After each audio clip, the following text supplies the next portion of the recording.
Have you ever thought about what is the best way to help people who are poor? You may have given that some thinking and thought maybe you have the answer. Well, we're going to talk today to someone who went to great lengths to help people in poverty, and he learned a lot of good things to share with us. Welcome to Crossroad Connection. We're speaking out for those left unheard. My name is David Schering. I'm the president of Crossroad Bible Institute and the host of your program.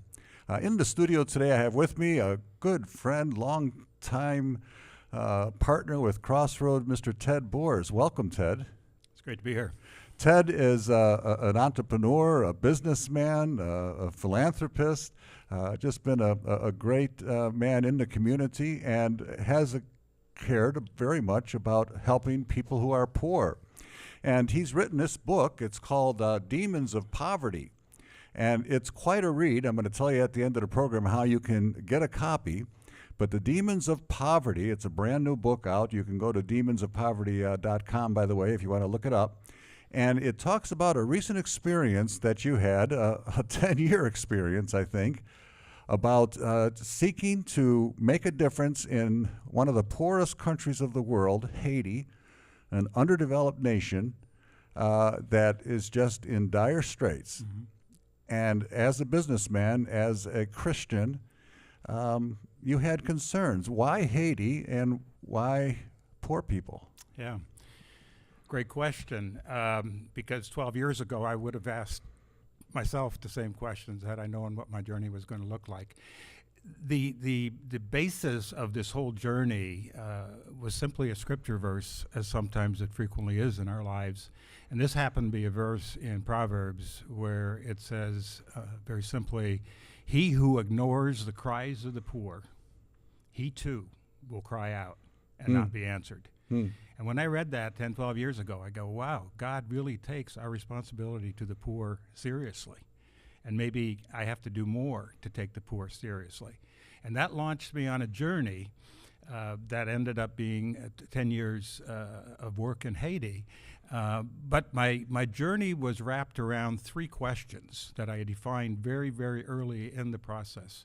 The first question was simply, who are the poor of the 21st century? Mm-hmm. Scripture talks a lot about the poor, but we live in a different world. So who are the poor of the 21st century? That was the first question. The second question was, why are the poor poor? I'm a businessman. I'm an entrepreneur. I ask why questions. Sure. Okay? Because you can't solve a problem until you know why the problem exists. Why are they poor? Why are they poor? Mm-hmm. Why are the poor poor?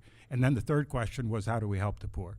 And it took a full 10 years in Haiti for me to begin to get but are at least beginning answers to those three seemingly simple questions. And that's what the book is about. Yeah, and the answers changed from what you thought the answers would be to what they would be after the experience. Am I right? They changed, but I truly didn't have easy answers to those three questions. So you were exploring at the beginning. too. I was definitely on a journey.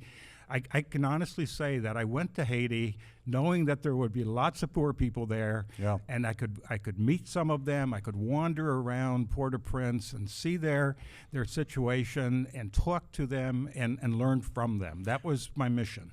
Now, if I'm correct, you got to read the book because we can't recount all that. But you found a parcel of land on the water that was undeveloped, and you thought, now if we could put houses on here for people who were formerly living in Haiti and like to come back, for tourists, we could employ thousands of people, bring a measure of prosperity to that island, teaching them what it means to be good business people and to make profits. So you guys got the land. There's all kinds of stories and anecdotes. You saw God's hand in it all along, miracles happening, providential serendipity sort of experiences. But then there came a time where the government just shut it down. Correct. And just like that, it was pretty much finished. And they gave you guys a runaround. You had invested millions with others investors into this project with the assumption that it was a go, and they just shut it down. Correct. Wow. And I could understand even why the government shut it down. What I couldn't understand is why God allowed the government to shut it down. We thought we were doing a good thing. We thought we were operating in God's will. We thought that the solution, or one of the serious, significant solutions to Haiti's problems, was the creation of jobs. Okay. As right. I reflect back on that today, I've come to learn and come to understand that there are things that are more important than a job. Mm-hmm. And I believe that we went to Haiti with the idea of bringing a lot of jobs and a little bit of God.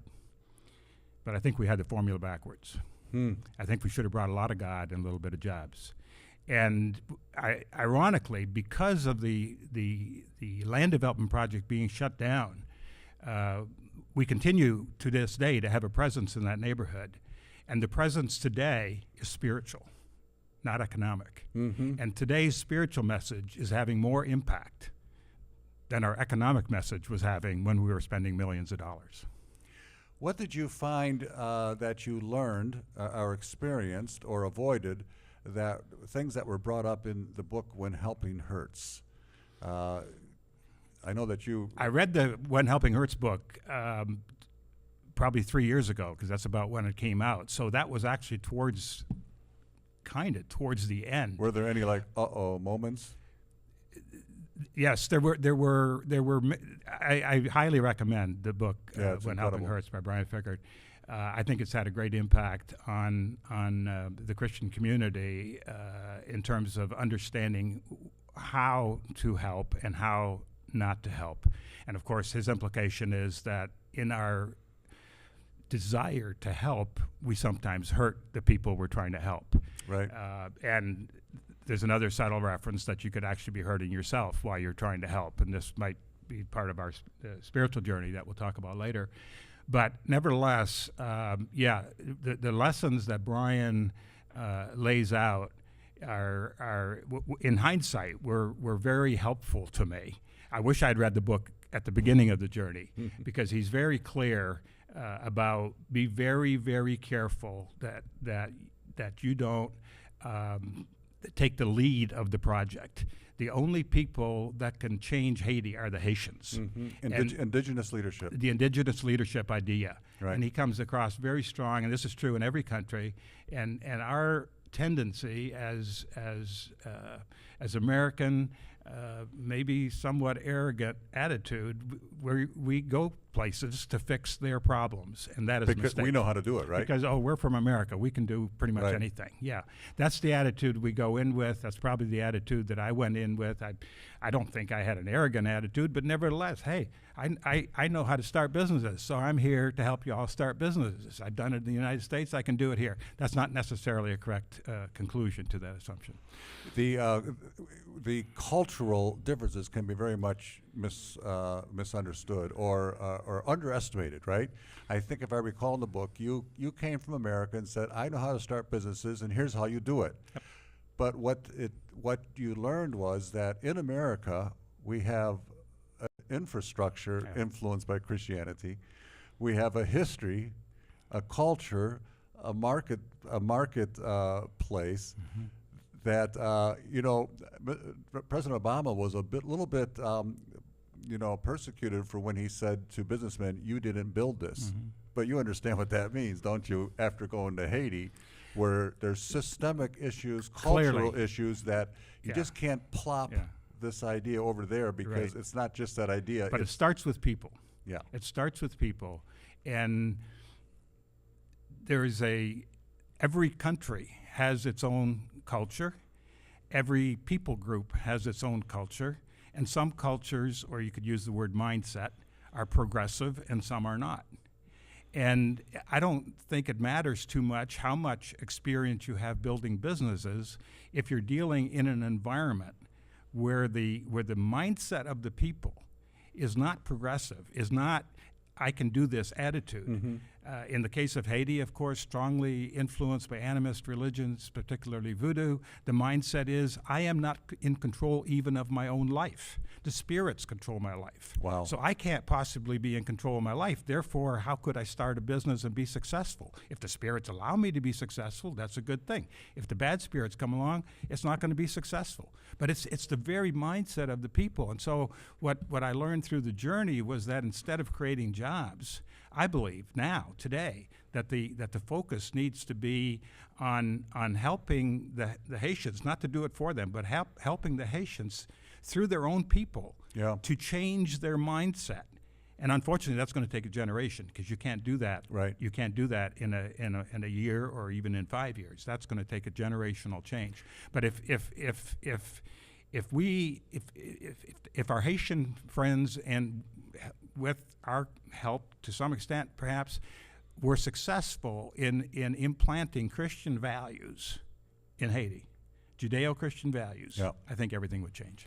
And like you said, that's something that's not going to happen even overnight. No. If you think about it, you and I come from a Dutch Reformed European heritage, and so we have been, our roots are the roots of privilege, going back hundreds of years. Absolutely. Ingraining in us certain kind of work ethics and principles. Absolutely. And so that's why we are who we are. Absolutely. And that's also why we go to another culture and we don't think about that, because it's so natural to us. We just think everybody's like this and all we got to do is straighten them out.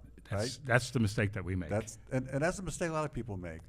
Just for a couple of minutes before we close, because I'm gonna ask you to come back again for next week's program, because we've just started our conversation. But just quickly for our, well, first of all, I think our viewers know we're very interested in this topic, because our international program is growing like crazy, especially in the developing world, in Africa and Asia, and also in South America. And so we have sought to have certain principles in place since we began, so that gives us lots to talk about. But just simply, one of the things that struck me in your book that made a lot of sense, and I think Helping Hurt's book talks about this too, is you can sometimes think that you're going to help them by collecting food and shipping it over there, clothing, and you think, okay, we're going to have this big drive and give them all our used sneakers and that kind of stuff. That's the thing to do, right? That's an easy and that makes us feel good. way for us to feel good about what we do. You're right. But it can do a tremendous amount of damage on the receiving end. And explain how that on is. a number of different levels. Well, first of all, anything that you get for free, you don't appreciate all that much. You didn't work for it. You didn't really get it. You didn't really earn it. So you're not going to feel all that good about it. But secondly, if you think about it, every time we fill up a container with stuff and we ship it to Haiti, which is not inexpensive, by the way, so we're also spending money. Sure. And then it gets to Haiti, and then it has to be released from the port system, where there might be a little bribery going on. Sure. Okay? And then it goes to the people, and they'll accept it gladly. But now think about the producers of stuff in the country of Haiti. They are now in a position of having to compete with free. Nobody can compete with free. We're decimating their economy. We're decimating their jobs. economy. We're putting farmers out of business. Yeah. Okay, all the rice farmers are gone because we're shipping in rice from Miami. Okay, we're putting people that make. People fill containers with shoes. There's lots of shoes in Haiti. There are people that know how to make shoes in Haiti, but when the container comes, we put the shoemaker out of business. Right. And so there's on all levels, there's tremendous negative consequence of shipping in stuff. Well, this is just one of the tremendous hints that you'll find in Demons of Poverty, for thinking about, for church mission trips, for people who want to, in a big way, try to help people in poverty. All kinds of hints and great things in his book. And we're going to go back to Demons of Poverty next week. So please come back and join us. Thank you, Ted, for being with us here. And we're going to continue this conversation. My name is David Schuringa, and you've been watching Crossroad Connection. We've been discussing the book Demons of Poverty, and we're going to continue this exciting discussion again next week, and we hope that you'll be here with us.